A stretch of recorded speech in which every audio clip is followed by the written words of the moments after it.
Menurut Arif, Megawati tengah mengingatkan Jokowi akan kebesaran jasanya, bahkan tega mengkhianati perjanjian dengan Prabowo Subianto demi bisa mengusung Jokowi di Pilpres 2014. Dilema ini pasti terus menggelayuti Megawati. Jokowi tidak punya dilema, Jokowi hanya menunggu pesan apakah Ganjar akan jadi dicalonkan PDIP atau tidak. Kalau tidak jadi dicalonkan PDIP, maka dia akan mencari sikap yang lain, mungkin memaksa KIB untuk memajukan Ganjar Pranowo. Jadi pasangan Anies Puan atau pasangan Prabowo Puan itu masih ada celah untuk menang paling tidak dan membuat Puan bisa beredar di pentas. Soalnya adalah Megawati mungkin tidak rela juga kalau pentas itu diambil Ganjar Pranowo yang dia tahu bukan orang yang loyal kepada dirinya tapi loyal kepada istana dan tentu saja sponsor-sponsor di balik belakang layar.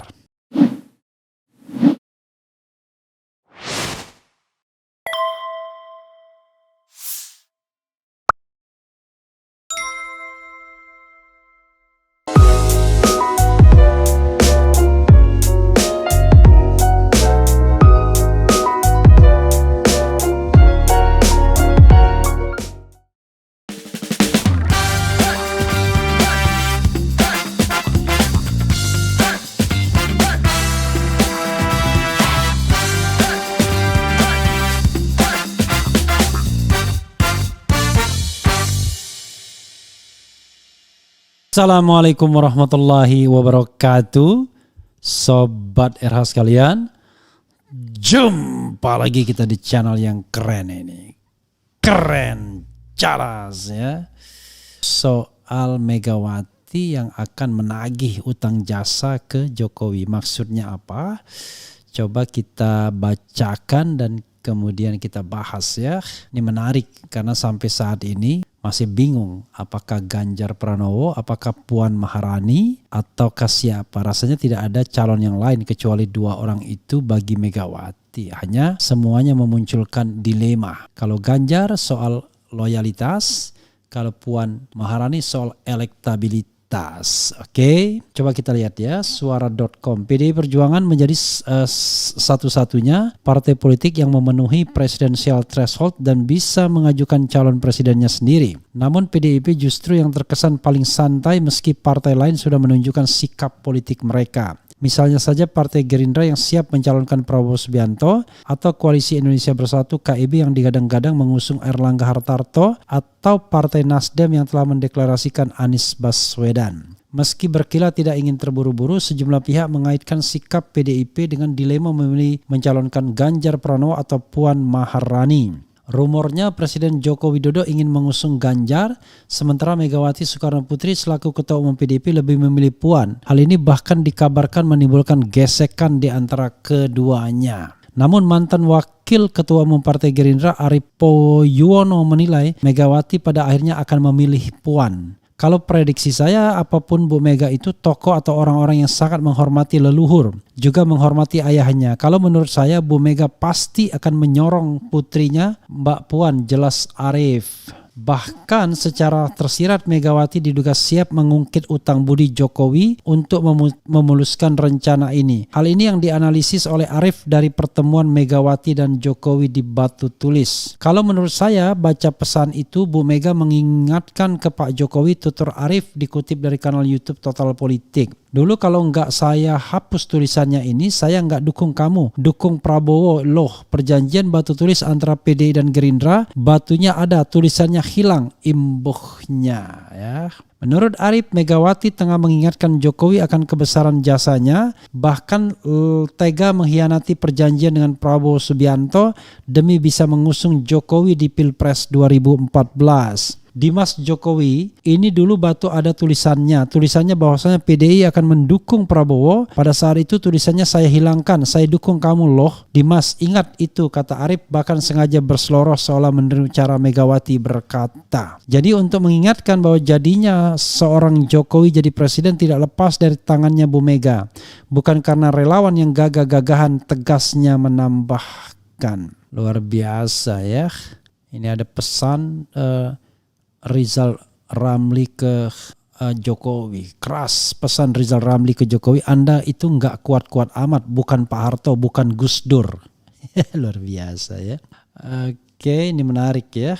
Ya, Sobat Era sekalian, ini dari RH Channel juga ternyata. Ya, itu tadi soal Megawati dan Jokowi ya. Jadi memang ini dilema yang menurut saya sampai sekarang masih belum diputuskan oleh Megawati. Entah Megawati akan memilih Ganjar atau Puan, atau dia minta kompensasi atas pemilihan Ganjar Pranowo. Walaupun Ganjar itu adalah kader PDIP, tapi dalam konteks ini Megawati menyerah kepada istana yang akan mencalonkan Ganjar Pranowo. Jadi dilema ini menarik ya sahabat Era sekalian, kita akan nantikan. Karena pernah misalnya lembaga survei dari berita yang ada ya dipanggil ke istana. Salah satunya ditanyakan bagaimana dengan elektabilitas Puan. Kalau tidak salah waktu itu saya baca Yunarto Wijaya mengatakan bisa nggak mencapai kira-kira berapa 12% ya. Kemudian jawabannya adalah sampai akhir tahun. Jangankan 12%, 5% saja itu tidak akan tercapai sampai akhir tahun. Untuk menunjukkan bahwa betapa lemahnya elektabilitas Puan. Tapi at the same time jangan lupa banyak lembaga survei yang merupakan sponsor Ganjar Pranowo untuk menjadi calon presiden. Berkali-kali menjagokan Ganjar ya, SMRC misalnya, kemudian Carta Politika dan lain sebagainya. Sah-sah saja menjagokan, tapi intinya yang ingin saya katakan adalah dilema ini pasti terus menggelayuti Megawati. Jokowi tidak punya dilema, Jokowi hanya menunggu pesan apakah Ganjar akan jadi dicalonkan PDIP atau tidak. Kalau tidak jadi dicalonkan PDIP, maka dia akan mencari sikap yang lain. Mungkin memaksa KIB untuk memajukan Ganjar Pranowo. Walaupun kalau begitu maka persoalannya Ganjar tidak akan menjadi kuat-kuat amat. Karena KIB itu bukan rumah Ganjar. Jadi yang paling ideal Ganjar dicalonkan PDIP sehingga tidak ada splitting tiket. Ya, tidak ada splitting tiket antara masa pendukung Ganjar dan masa pendukung PDIP. Nah, karena itulah Sobat Era sekalian, kita akan lihat bagaimana Megawati memecahkan dilema ini. Itu saja. Ganjar, Puan, Ganjar, Puan, Ganjar, Puan. Atau dia mencari skenario yang jauh lebih aman, ada peluang menang, menitipkan Puan ke Prabowo atau menitipkan Puan ke Anies Baswedan. Jadi pasangan Anies Puan atau pasangan Prabowo Puan itu masih ada celah untuk menang paling tidak dan membuat Puan bisa beredar di pentas. Soalnya adalah Megawati mungkin tidak rela juga kalau pentas itu diambil Ganjar Pranowo yang dia tahu bukan orang yang loyal kepada dirinya tapi loyal kepada istana dan tentu saja sponsor-sponsor di balik belakang layar. Jadi saya tidak tahu ya bagaimana Megawati menyelesaikan ini. Sebenarnya kalau agak pragmatis ya, Megawati majukan Ganjar Pranowo tapi minta kompensasi sebesar-besarnya dari koalisi istana tersebut. Misalnya kompensasi Puan dijadikan ketua MPR, kompensasi menterinya berapa dari PDIP dan lain sebagainya. Karena bagaimanapun Ganjar tidak mungkin bisa menyusun kabinetnya sendiri. Kabinet itu harus dia kompromikan dengan Jokowi, dengan Luhut Panjaitan, mungkin dengan cukong-cukong di belakang layarnya, dan tentu dengan Megawati sendiri. Itu memang persoalan kita ketika presidensial threshold masih berkuasa sehingga kita tidak bisa mencari orang yang betul-betul didukung oleh rakyat ya, tidak melalui kendaraan partai politik. Oke, Sobat RH sekalian, coba kita bacakan komentar Sobat RH terkait dengan hal ini ya. Kaltim hadir, Assalamualaikum. Wadas hadir. Bogor hadir Bang, Assalamualaikum warahmatullahi wabarakatuh. Menyimak pakar hukum tata negara. Pakar hukum tata negara sekarang sudah jadi tim kemenangan kampanye ya. Ini membahas Ganjar salah, membahas Anies salah, membahas Puan salah ya. Tapi it's okay, yang penting Anda mau menonton dan menyimak RH Channel ya. Ya, calon kutu loncat ya. Pesisir Komering Oku Timur nyimak, utang budi tak dipeduli. Bogor hadir Bang Repli ikut kuliah gratis. Jeddah hadir Bang RH, Alhamdulillah tempur Jokowi Megawati. Anies oke, Cianjur hadir. Assalamualaikum, Jambi hadir Bang RH keren and cerdas. Barakallah fi ilmi, sehat semangat terus untuk mencerdaskan bangsa merdeka. Manusia yang telah tersandra oleh kekuasaan dan oligarki tak akan ingat utang budi kuliah politik gratis yang mencerahkan dan mencerdaskan. Insya Allah, alhamdulillahirrabbilalamin. Sembawa hadir Bang Rafli Cadas ya, bukan Rafli tapi Refli. Anies tetap di hati, sedikit demi sedikit matiin mic, lama-lama jadi matiin demokrasi. Gitu mau presiden. Anies Khofifah insya Allah menang. PDIP santai aja karena yakin calonnya nggak laku. Semoga Allah mengutus Pak Anies jadi presiden Indonesia, amin.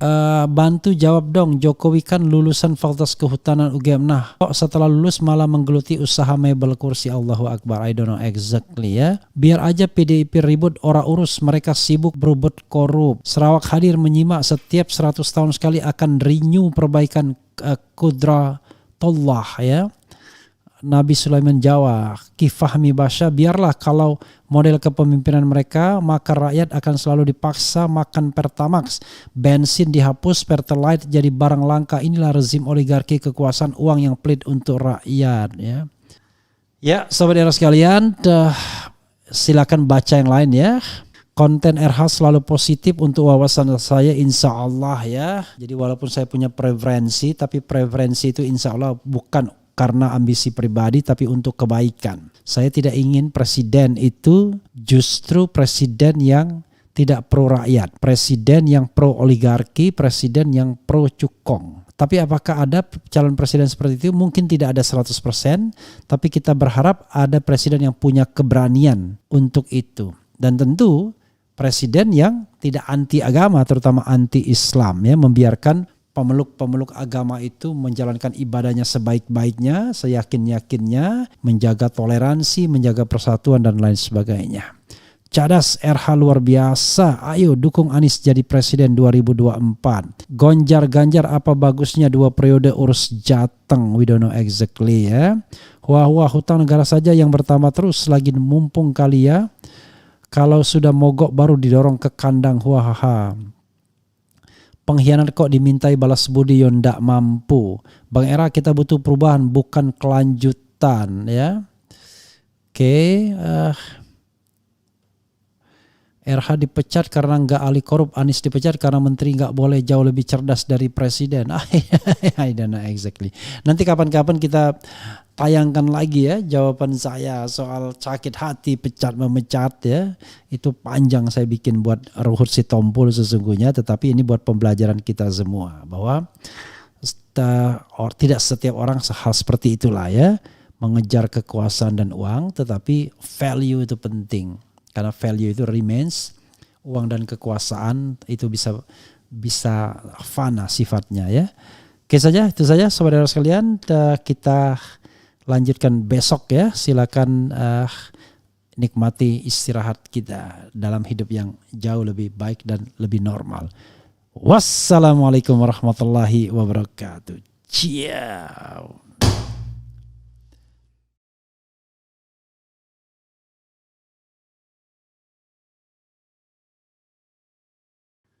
Assalamualaikum warahmatullahi wabarakatuh.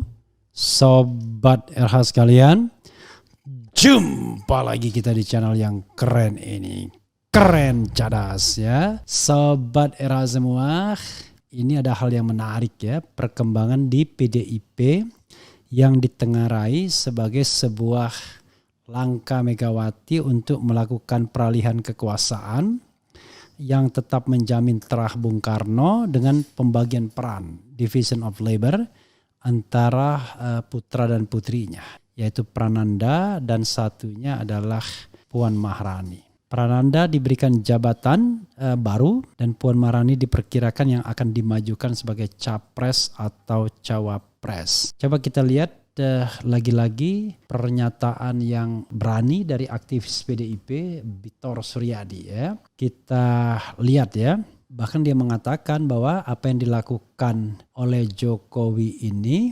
merupakan langkah untuk menutup peluang Jokowi menguasai PDIP dan sekaligus mempertahankan terah Soekarno dalam pemerintahan PDIP. Pemerintahan PDIP ya. Oke, coba kita bacakan Sobat Era sekalian, dan ini membuat Ganjar akan out kata Coba kita lihat ya. Megawati beri Prananda posisi baru di PDIP. Bitor suksesi tanpa gaduh. Oke. Republik Merdeka posisi baru yang diemban Prananda Prabowo sebagai Kepala Pusat Analisis dan Pengendali Situasi PDI Perjuangan dipandang sebagai sebuah posisi yang strategis. Pasalnya posisi ini langsung di bawah Ketua Umum PDIP Megawati Soekarno Putri. Bahkan politikus PDI Perjuangan Bitor Suryadi meyakini kebijakan Megawati ini adalah bagian dari suksesi yang dilakukan secara halus dan tanpa gaduh. Suksesi tanpa gaduh di PDI Perjuangan, suksesi ini telah memastikan pembagian kekuasaan antara putra-putri Megawati, ujar Bitor kepada redaksi. Nanan, sapaan akrab Prananda, menurut Bitor dipastikan akan meneruskan estafet kepemimpinan di dalam PDIP. Sedangkan Puan Maharani di kancah istana pemerintahan, apakah jadi presiden atau wakil presiden. Suasana itu untuk menjaga terah Soekarno dan di istana presiden imbuhnya. Lanjut Bitor, suksesi itu juga sekaligus untuk menjawab berbagai pertanyaan tentang pencalonan Puan pada 2024. Apakah menjadi ketua umum partai, calon presiden atau wakil presiden. Suksesi ala PDIP yang smooth dan tanpa gaduh ini telah berjalan lancar dan menjawab semua spekulasi tentang kelanjutan kepemimpinan dalam keluarga terah Bung Karno, demikian Bitor. Oke, saudara sekalian, ini ada sedikit saya mau bacakan mengenai Budi Gunawan ya. Budi Gunawan bisa jadi kuda hitam capres dari PDIP Republik Merdeka. Dinamika penentuan capres dari PDI Perjuangan menarik untuk didalami. Komunikolog politik nasional Tamil Selvan melihat saat ini internal PDIP termasuk Ketua Umum Megawati mengalami kegamangan. Ya, ini udah berita lama tapi saya mau bacakan sedikit. Sebab dinamika ini bukan hanya soal siapa capres dari PDIP, tapi lebih kepada bagaimana menjaga eksistensi terah Soekarno sebagai pimpinan tertinggi PDIP, kata Tamil. Tamil melihat bahwa formula yang disiapkan oleh PDIP ketika mendapatkan posisi capres, maka disodorkan Puan Maharani. Sementara jika posisinya adalah cawapres, calonnya adalah Ganjar. Namun menurut Tamil, poin utama saat ini bagaimana meyakinkan Megawati bahwa tongkat estafet ketum PDIP bisa landing dengan baik walaupun Puan tidak maju dalam kontestasi Pilpres 2024. Inilah yang menurut Tamil keraguan Megawati pada diri Ganjar dalam posisi itu. Saya melihat Budi Gunawan menjadi kuda hitam bagi PDIP. Di satu sisi kedekatan Budi Gunawan dengan Megawati sudah menjadi rahasia umum ya, public secret. Dan di sisi di politik eksternal, Budi Gunawan tidak memiliki resistensi politik terhadap calon-calon yang saat ini diusung sebagai capres, beber Tamil. Dengan begitu, bargaining position dalam menjaga eksistensi dan soliditas PDIP, besar kemungkinan Megawati akan mengusung Budi Gunawan. Luar biasa. Hal ini akan mencegah bentrok antar kader pendukung yang hanya akan melemahkan posisi PDIP dalam kontestasi antar partai, demikian Tamil. Tapi masalahnya Budi Gunawan tidak memiliki elektabilitas, itu soalnya ya. Oke sahabat era sekalian, coba kita lihat analisis ini ya. Jadi kalau menurut saya sempat WA-WA-an ya untuk konfirmasi dengan Bitor ya, Bitor Suryadi. Jadi kalau Bitor itu yakin bahwa calon presiden kedua ke depan itu cuma 2 calon, yaitu Prabowo Subianto dan akan berpasangan dengan Puan Maharani melawan Airlangga Hartarto yang akan berpasangan dengan AHY. Itu keyakinan dia yang sudah pernah kita bahas ya, bisa ditampilkan lagi ya. Jadi soal 2 calon ini gawat, kita bilang gawat ya. Nah, dia yakin betul hal itu. Tapi menarik apa yang kemudian dikatakannya sebagai smooth transition in PDIP ya, the Indonesian Democratic Party for Struggle ini. Yaitu Megawati sudah memutuskan bahwa ketum PDIP ke depan adalah Prananda dengan jabatannya untuk melakukan kendali komunikasi PDIP ya terkait ini. Nah, dalam konteks ini sepertinya ada pembagian tugas menurut menurut Bitor Suryadi. Jadi nanti kepemimpinan partai itu oleh Nanan ini ya, putra Megawati ya, tidak dari Taufik Kimas. Sementara Puan nanti disorong menjadi capres atau cawapres. Tapi menurut Bitor akan menjadi cawapresnya Prabowo Subianto. Sementara nanti lawannya adalah Airlangga Hartarto yang akan dipasangkan dengan AHY. Akhirnya comot AHY. Maka baik Ganjar maupun Anies out. Terutama Ganjar, karena Ganjar kan digadang-gadang sebagai terah istana. Ada juga benarnya analisis itu kalau mengingat sekarang ini Erlangga Hartarto sedang getol-getolnya menaikkan elektabilitasnya. Jadi sepertinya dikasih kode, yuk naikkan elektabilitas, ada peluang untuk dicalonkan. Kira-kira begitu, entah siapa yang memerintahkannya ya. Karena itu tidak heran ada beberapa survei yang mengunggulkan Erlangga Hartarto ya. Dibilang survei yang disukai kaum milenial, survei yang mengatakan bahwa perempuan suka sama Erlangga Hartarto dan lain sebagainya yang saya bilang jangan ngakak dan lain sebagainya. Nah, itu yang kemudian dianggap sebagai jalan keluar Megawati. Jadi kepemimpinan partai tetap di tangan PDIP karena yang dimajukan adalah sosok yang tidak kontroversial yaitu Prananda Nanan, dan Nanan mengendalikan komunikasi internal PDIP. Artinya Nanan mungkin akan diterima di sisi Puan Maharani, tapi di sisi juga diterima juga di sisi Ganjar. Nah, dalam konteks ini, sahabat sekalian, bisa jadi tetap dicalonkan Ganjar, tapi PDIP yang tetap mengendalikan, bukan istana. Kira-kira begitu. Kita akan lihat nantinya persisnya seperti apa. Apakah ramalan Bitor ini akan terlaksana atau tidak. Karena kalau harus dalam hati kecil ya, tentu Megawati sudah bisa membaca bahwa Ganjar adalah ancaman. Tetapi pertanyaannya adalah dibandingkan Anies menang, mungkin bagi Megawati mending yang menang adalah Ganjar. Tapi dibandingkan Prabowo, nah kita tidak tahu. Karena Prabowo ini dia termasuk bisa menjalin hubungan baik dengan Megawati maupun dengan Jokowi. Ya mungkin karena sekufu dianggap satu generasi yang sama di mana sekat di antara mereka sudah agak berkurang ya, dan mereka ya sama-sama pernah di istana ya, sebagai anak presiden dan bahkan pernah jadi presiden, dan satu sebagai menantu presiden. Jadi adabnya sudah agak berbeda. Komunikasinya sudah komunikasi tingkat tinggi, bukan lagi komunikasi yang bawahan, dan akrab juga dengan presiden 2 periode Prabowo. Jadi Prabowo bahkan dianggap bisa mengendalikan Jokowi nantinya dan bisa melindungi Jokowi, bisa juga kemudian punya hubungan baik dengan Megawati. Kita lihat nanti bagaimana hasil akhirnya ya sahabat era sekalian. Oke, tetapi memang tentu ada ini ya. Ada semacam gugatan pastinya. Loh, kok bisa pindah-pindah begitu saja ya tanpa pemilihan, tanpa apa. Ya itulah fenomenanya. Tapi apapun itu ternyata PDIP kalau dalam sejumlah survei mengatakan justru paling solid untuk memenangkan kontestasi kembali. Partai lain morat-marit, dia solid. Jadi kadang-kadang proses tidak bisa tidak demokratis, tetapi ternyata hasilnya baik-baik saja ya. Sobat era sekalian, kita bacakan komentar Sobat Era terkait dengan hal ini ya. Jujur gak peduli dengan apa yang terjadi dengan partai ini karena sudah saya anggap terlarang bagi keluarga, haram memilihnya. itu aspirasi ya, tapi apapun itu PDIP justru dianggap partai yang paling solid untuk memenangkan untuk memenangkan pileg di 2024 ya.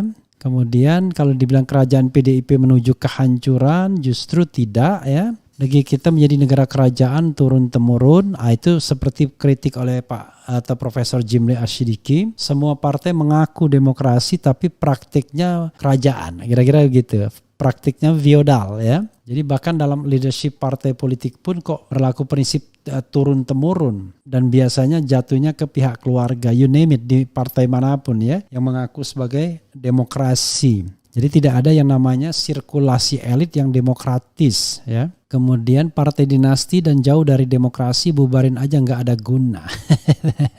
Oke, Victor Simanulang, PDIP adalah partai demokrasi tapi nggak pernah ganti ketua umum dan semua keputusan di tangan Megawati ya. Saya ingat ada perdebatan satu orang aktivis PDIP yang sangat membela, dulunya sih dia aktivis jalanan kiri begitu. Katanya di mananya tidak demokratisnya kalau keputusan itu disetujui oleh anggota, disetujui oleh peserta Munas. Ya sih, kita tahu.